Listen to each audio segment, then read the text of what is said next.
লিওনের বাঁশখাই গলার হুঙ্কার শুনে সবাই কেঁপে উঠল। নিচে পড়ে থাকা ছেলেটি এক হাতে নিজের ফাটা মাথা চেপে ধরে ভয়ক্ত চোখে তাকিয়ে পিছিয়ে যাওয়ার চেষ্টা করছে। এইদিকে বাকি ছেলেগুলো রেগে মেগে তেড়ে ফুঁড়ে আসতে নিলেই তাদের বেধড়মভাবে হকি স্টিক দিয়ে মারতে শুরু করে দেয় লিওন। হকি স্টিকের এক একটা শক্তপোক্ত বাড়ি খেয়ে রাস্তার মাঝে ছিটকে পড়ল তিনজন বকাটে ছেলেপুলে। এত বছর পর এই প্রথম কাউকে এদের মতো শয়তানদের মারতে দেখে বেশ মজা নিচ্ছে সাধারণ জনগণ। এতদিন অনেক অত্যাচার করেছে তাদের উপর, মাসের পর মাস অর্থনৈতিকভাবে চাঁদা হরপ করেছে। কোনো ব্যক্তি যদি পুরুষ চাঁদা দিতে অক্ষম হতো তাহলে কি নির্দয়ভাবে মেরে তাকে জোর করে ছিনিয়ে নিয়ে যেত। আর আজ একজন অচেনা পুরুষের হাতে এমন কুকুরের মতো মার খেতে দেখে মনের মধ্যে একটু হলেও ভালো লাগার কাজ করছে। এমনকি পাবলিকগুলো সবাই হৈ হৈ করে ওদের আরও মারার জন্য তাগিদ দিতে বলল। রেস্টুরেন্টের বাইরে তো মানুষের ভিড় ও হট্টগোলের সারা শব্দ পেয়ে সবাই ছুটে এলো বাহিরে। তাদের মাঝে রিক্কি অনুও ছিল। আজ যা করলি এটা কিন্তু একদম ভালো করলি না তুই। এর মাসুল তোকে শুনতেই হবে। তুই জানিস না আমি কার ছেলে? এই শহরে এমপির ভাইপোর গায়ে হাত তোলার কী ভয়ানক শাস্তি হয় সেটা তুই টের পাবি, এবং সেটা খুব শিগগিরই। রানা নামক ছেলেটা কথাগুলো বলে সেটা শুনে লিওন তেড়ে এসে ওর গলা চেপে ধরে দাঁতের দাঁত চেপে বলল, ফাক ইউর এমপি। আমি দেখে নিব ওই এমপির কতখানি ক্ষমতা রয়েছে। আর রইল শাস্তি, আজ আমার হাত থেকে তো আগে বেঁচে দেখা, তারপর না হয় ওটা নিয়ে ভাববি। রানার পেট বরাবর লাথি দিয়ে নিচে ফেলে দিল। লিওনের হিংস্র চোখে এগিয়ে আস্তে আস্তে হেসে বলল, মেয়েদেরকে বিছানায় নেওয়ার খুব শখ তাই না রে এমপির ভাইপো? এদের কি তোর বাপের কেনা সম্পদ মনে হয় যে যখন চালিয়ে আর বিছানায় নিয়ে গেলি? তোর ওই চৌবাচ্চাতে কতটা শক্তি আছে সেটার প্রমাণ না হয় একটু নেই? লিওনের রাগ এখন কমল না। এখানে কত বড় সাহস তার বউকে বাজে অফার দেয়। আজ এদের অফারে কতখানি মেয়াদ থাকে সেটাই সে দেখবে। লিওন তাতে দাঁত চেপে এলোপাথারি রানাকে কুকুরের মতো পেটাতে থাকলো। পেছন থেকে আরেকজন এসে লিওনের উপর হামলে পড়ার চেষ্টা করতে রিঙ্কি তেড়ে এসে পেছন থেকে ঘাড় চেপে ধরলো। ছেলেটাকে টেনে নিয়ে এসে সোজা দেওয়ালের সাথে সজোরে ধাক্কা বসিয়ে দিল। রিক্কি রাগের চোখে আশেপাশে তাকিয়ে কি যেন খুঁজতে থাকলো। এইদিকে অরি তখন হাঁ করে সবটা দেখছিল। হঠাৎ করে এখানে কি হয়ে গেল বুঝতে পারছে না। লুহান মাকে ছেড়ে দিয়ে দৌড়ে স্টোরের ভিতর চলে গেল এবং ফিরে এলো হাতে একটা পাইপ নিয়ে। লুহান দৌড়ে গিয়ে রিক্কিকে পাইপ দিয়ে হিসিয়ে বলে উঠল, মারুন এদেরকে, ইচ্ছে তো মারুন রাতকানা। এরা আমার মমকে হার্ট করেছে, কাউকে ছাড়বেন না। এদিকে চট করে লুহানের দিকে তাকে হাত থেকে পাইপটা নিয়ে ছেলেদের দিকে এগিয়ে যেতে যেতে বলল, ছাড়া কোনো প্রশ্নই ওঠে না। হাফ ব্যাটারি, তুমি তোমার মমের কাছে যাও আর ফ্রিজে সিনেমা দেখো। লুহান ওখান থেকে যায় না, বরং ম্যাচের আড়ালে দাঁত বের করে হেসে ফাইট দেখতে থাকলো। লিওয়ান রিঙ্কি মিলে 5টা ছেলেকে মারতে মারতে অজ্ঞান করে ফেলছে। যেই ছেলেটা অরিকে চড় মেরেছিল সেই ছেলেটার ডান হাত লিওন ভেঙে দিয়েছে। সঙ্গে 5 জনের চৌবাচ্চাতে খুব বাজেভাবে আঘাত করেছে দুই বন্ধু মিলে। আজকের পর থেকে আর মনে হয় না এরা। রাস্তার পাশে পুরো জায়গাটা রক্তাক্ত হয়ে উঠেছে। পুলিশের গাড়ির শব্দ পেয়ে তারা দুজন থেমে গেল এবং হাতে থাকা হকি স্টিক ও পাইপ ডাস্টবিনের মধ্যে ফেলে দিয়ে নিজেদের স্বাভাবিক করে চুপচাপ ভিড়ের মধ্যে দাঁড়িয়ে থাকলো, যেন এতক্ষণ এখানে কিছুই ঘটেনি। এখানে কি হয়েছে আর এদেরকে কে এইভাবে মেরেছে? ইন্সপেক্টরের কথা শুনে একজন বয়স্ক লোক বলে উঠল, এরা চাঁদা নিতে এসেছিল। তারপর হঠাৎ করে আরেক দলের ছেলেপুলে এসে মারামারি শুরু করে দিল। তারপর তারা চলে যেতে আমরা সবাই এখানে এসে জোরে জড়ো হই। কি বলো সবাই, তাই তো? লোকটার কথা শুনে এখানে উপস্থিত সকলে সম্মতি জানায়। এটা দেখে লিওনের ঠোঁটে কোণে বাঁকা হাসি ফুটে উঠল। সে মাথায় এলোমেলো চুলগুলো ঠিক করে ধীর কণ্ঠে বলল, দুদলের ঝামেলা না হয় পরে মিটমাট করব। এখানে এদেরকে হাসপাতালে নিয়ে যাওয়ার ব্যবস্থা করুন, নয়তো দেখা গেল এখানেই লিল্লাহ। লিওনের কথা শুনে ইন্সপেক্টর একজনকে ইশারায় বলে অ্যাম্বুলেন্সে খবর দিতে এবং লিওনের আপাতমস্তক পর্যবেক্ষণ করে নিয়ে জানতে চাইল, আমার পরিচয় ডক্টর লিওন চৌধুরী ওরফে চৌধুরী ইন্ডাস্ট্রির মালিক। আশা করছি আর বেশি কিছু বলতে হবে না। লিওনের পরিচয় জেনে ইন্সপেক্টর সহ ওইখানকার অনেকে চমকে উঠল, কারণ ডক্টর লিওনের কথা সবাই কম বেশি জানে এবং এটাও জানে ঢাকার নামকরা প্রাইভেট হাসপাতালের মালিক এত বড় ব্যক্তিকে এই পরিস্থিতিতে দেখতে পাবে সেটা কেউই ভাবেনি। তেমন ওরিও আশা করেনি লিওয়ান। সে এতটাই শখ যে কোনো মতো ছোট বোনের গায়ে ভর দিয়ে দাঁড়িয়ে আছে। এত বছর পর আবারও সেই আগের সাইকোপ্যাথকে দেখবে। দেখে ওরই বুকটা ভয়ে শুকিয়ে এলো। সে লুহানকে নিয়ে পালিয়ে যেতে চাইলো, কিন্তু পা দুটো যেন পাথরের ন্যায় অবশ হয়ে আছে। তার উপর রিকেকে জীবন্ত অবস্থায় দেখে ওরই কয়েকটা হার্টবিট মিস করেছে। অবিশ্বাস্য চোখে শুধু তাকিয়েছিল রিকের দিকে। সে বুঝতে পারছে না রিকি কীভাবে বেঁচে আছে, এটা কিভাবে সম্ভব। তাহলে কি তাদের লিওনের মিথ্যা বলেছিল শুধুমাত্র অনুকে কষ্ট দেওয়ার জন্য? অরি আর কিছু ভাবতে পারছে না। মাথাটা ফেটে যাচ্ছে, সঙ্গে সব কিছু জট পাকিয়ে গেল। আপনি কেমন ইন্সপেক্টর? এই এলাকায় দিনের পর দিন এত দুর্নীতি ঘটে যায়, সেটা কি আপনার চোখে পড়ে না? অসহায় মানুষের থেকে জোর জবরদস্তি করে চাঁদা নামক দোহাই দিয়ে টাকা হাতিয়ে নিয়ে যায়, এটাও কি আপনাদের চোখে পড়ে না? নাকি এমপির ভয়ে চোখ থাকতেও অন্ধ সেজে থাকা নাটক করছেন? লিওনের গম্ভীর কণ্ঠস্বর শুনে ইন্সপেক্টর থতমত মুখে বলল, আমার এই বিষয়ে তদন্ত করব। লিওন ভুরু চুলকে বিড়বিড় করে বলল, করুন করুন, না হয় দেখা যাবে এদের অস্বস্তি মুছে যাবে দুনিয়া থেকে। কিছু বললেন ডক্টর? লিওনের কথা বুঝতে না পেরে ইন্সপেক্টর জানতে চাইল। লিওন দুদিকে মাথা ঝাঁকিয়ে বলল, নো, আমি আশা করছি আজ থেকে আপনারা এই ব্যাপারটা খুব সুন্দর করে হ্যান্ডেল করবেন, নয়তো আমি সরকারের সাথে কথা বলে আপনাদের সবার ব্যবস্থা নিতে বাধ্য হব। না না, আপনাকে কিছু করতে হবে না, এই বিষয়টা আমরাই সামলে নিব। এদেরকে নিয়ে চল। ইন্সপেক্টর তড়িঘড়ি করে কথাটি বলে আহত ছেলেপুলেদের নিয়ে সেখান থেকে চলে গেল। কারণ উনি চট্টগ্রামে আসার আগে ঢাকা শহরে ইন্সপেক্টর ছিলেন। সেই সুবাদে এই ডক্টর লিওন চৌধুরীর ক্ষমতার ব্যাপারে খুব ভালো করে জানা রয়েছে। তাই তো কথা বেশি না বাড়িয়ে সেখান থেকে চলে যায়। নিজের গাড়ি চোখের আড়াল হতে লুহান দৌড়ে এসে লিওনের এক পা জড়িয়ে ধরে আলাদি গলায় বলল, থ্যাংক ইউ আঙ্কেল। আজ আপনি না থাকলে হয়তো এই বদলোকগুলো মোর আপুকে সহ আমাকেও নিয়ে যেত। আপনাকে এত এত থ্যাঙ্কস। লিওন কপাল কুঁচকে নিজের বাম পায়ের দিকে তাকায়। একটা পুচকে ছেলে তাকে জড়িয়ে ধরে আছে। সে হাঁটু গেড়ে বসে বাচ্চা ছেলেটার দিকে তীক্ষ্ণ দৃষ্টিতে তাকায়। চোখ জোড়া ছাড়া কিছুই দেখা যাচ্ছে না, কিন্তু সে এটা দেখে একটু অবাক হয় যে তার চোখের মণির মতোই সেম এই পুচকুরও চোখের মণি। বলতে গেলে চোখ জোড়া তার মতোই দেখতে। এটা লক্ষ্য করে লিওনের কপাল আরও কুঁচকে গেল। সে ডান হাত উঠিয়ে ছেলেটির মুখ থেকে মাস্ক খুলতে যাবে, তার আগে কেউ একজন এসে ছেলেটাকে কোলে তুলে নিল। লিওন মাথা তুলে তাকিয়ে দেখে তার টেডিবিয়ারের ছেলেটাকে কোলে নিয়েছে। অরি ছেলেকে বুকের সাথে চেপে ধরে বাম হাতে স্কাচ নিয়ে সেখান থেকে চলে যেতে লাগলো। লুহান তার মমের গালে দুহাত জড়িয়ে ধরে মুখের দিকে তাকিয়ে বলল, মম, তুমি ওনাদের থ্যাংক ইউ বললে না? ছেলে কথা শুনেও না শোনার ভান করে ওরই স্টোরের ভিতরে চলে গেল। তার পিছু পিছু অনু, সুমি, ঈশানী সহ আর স্টাফরাও ভেতরে যায়। অন্যদিকে লিওনরা থ মেরে দাঁড়িয়ে থাকলো, কারণ সে স্পষ্ট শুনতে পেয়েছে ওই বাচ্চা ছেলেটা তার টেরিবিয়ারকে মম বলে সম্বোধন করলো। কিন্তু এটা কিভাবে পসিবল? মিসক্যারেজের পর তো তাদের মধ্যে কোনো রকম সম্পর্ক হয়নি। তাহলে এই বাচ্চার ছেলেটা কোথা থেকে এলো? তার মানে কি তার টেরিবিয়ার অন্য কাউকে বিয়ে করেছে? কিন্তু এটাও কিভাবে সম্ভব? তাহলে কি ওরি আবার ওই এসআই সোহবার মির্জার কাছে ফিরে গিয়েছে? যদি তাই হয় তাহলে এই শহরে কী করছে এরা? আর এ তো বড় ছেলে কিভাবে হলো? উফ! লিওনের মাথাটা ঘুরে উঠল। এত প্রশ্নের মাঝে একটারও সঠিক উত্তর খুঁজে পেল না। উল্টো মাথাটাই পুরো বিগড়ে গেল। লিওনের মতো একই অবস্থা রিক্কিরও। সেও কল্পনা করতে পারেনি এই বিশ্বটা তার ভাবিজানের ছেলে। কিন্তু এটা কিভাবে সম্ভব?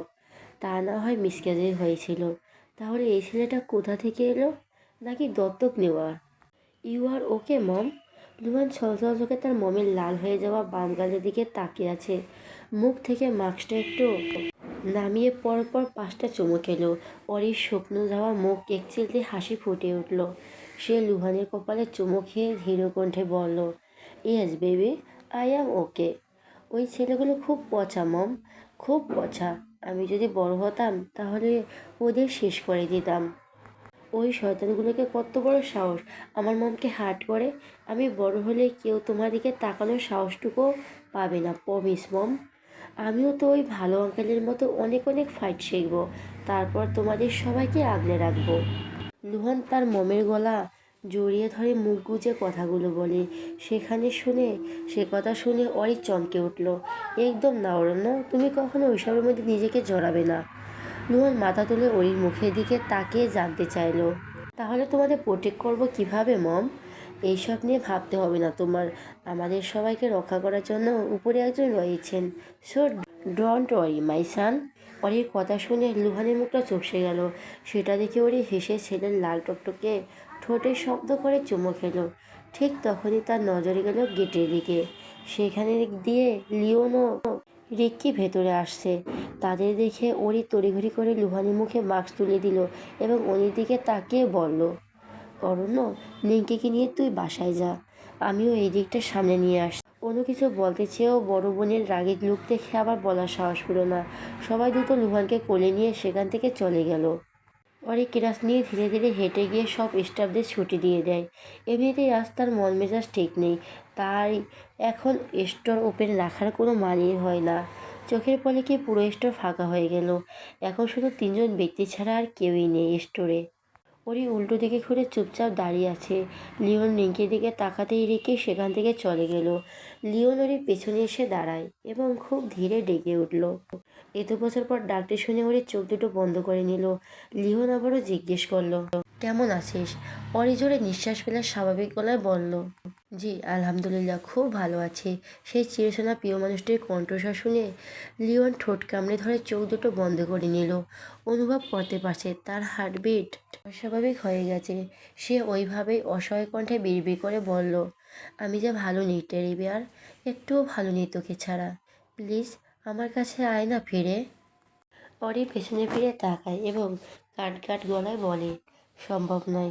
আমি আপনাকে বহুকাল আগে ভুলে গেছি, কিন্তু আমি তোকে ভুলতে পারিনি।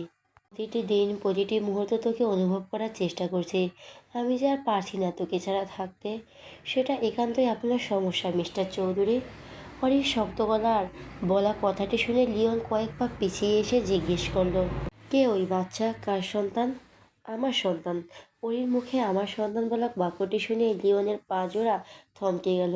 সে অবিশ্বাস্য কণ্ঠে বলে উঠল, কিভাবে সম্ভব? তোর বাপের জন্য আমার সন্তানটাই দুনিয়ায় আসার আগেই? বলতে গিয়েও লিওনের গলা কাঁপছে। হিংস্র চোখ দুটোতে অশ্রু চিকচিক করছে। এসব দেখে অরির মধ্যে তেমন পরিবর্তন দেখা গেল না, বরং সে গম্ভীর কণ্ঠে বলল, জাস্ট মিসক্যারেজ হয়েছিল আমার, কিন্তু এটা নয় যে আমি আর কখনো মা হতে পারতাম না। মানে মানে এটাই যে আমি আরেকটা বিয়ে করেছি। অরির কথা শুনে লিওনের মাথায় আকাশ ভেঙে পড়ল। সে অবাক দৃষ্টিতে তাকিয়ে থেকে বলল, আমাদের এখনো ডিভোর্স হয়নি, তাহলে তুই কিভাবে পারলি অন্য একটা বিয়ে করতে? অরি কিছু না বলে চুপ করে দাঁড়িয়ে থাকলো। লিওন নিজেকে যথেষ্ট সামনে নিয়ে ধীরে কণ্ঠে বলল, আচ্ছা সমস্যা নেই, তুই আমার কাছে ফিরে আয়। আমি তোর ওই ছেলেটাকে মেনে নিতে রাজি আছি। তুই যাকে বিয়ে করছিস তাকে ডিভোর্স দিয়ে দে, নয়তো আমাকে বল, আমি সবটা ঠিক করে দিব। কিন্তু আমি আপনাকে চাই না, দয়া করে আমাদের মতো আমাদের থাকতে দিন।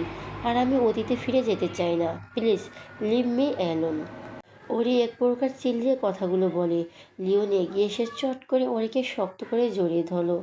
হঠাৎ করে এমন হয় ওরি হকচকিয়ে উঠল। সে রেগে মেগে লিওনের বুকে ধাক্কা মারে। তবুও লিওন তাকে না ছেড়ে আরো শক্ত করে জড়িয়ে ধরল। ওরি ছোটাছুটি করতে করতে একসময় হাল ছেড়ে দিল। অসহায় কণ্ঠে বলল, প্লিজ যেতে দিন আমায়, আমি আপনার সঙ্গে থাকতে চাই না। এই সামান্য কথাটি কেন বুঝতে পারছেন না আপনি? আমি এখন অন্য কারো বউ। এইভাবে অন্য বউকে জড়িয়ে ধরাটা কিন্তু ভদ্রলোকের কাজ নয়। তোকে কে বলেছে আমি ভদ্রলোক? আমি কখনোই ভালো ছিলাম না।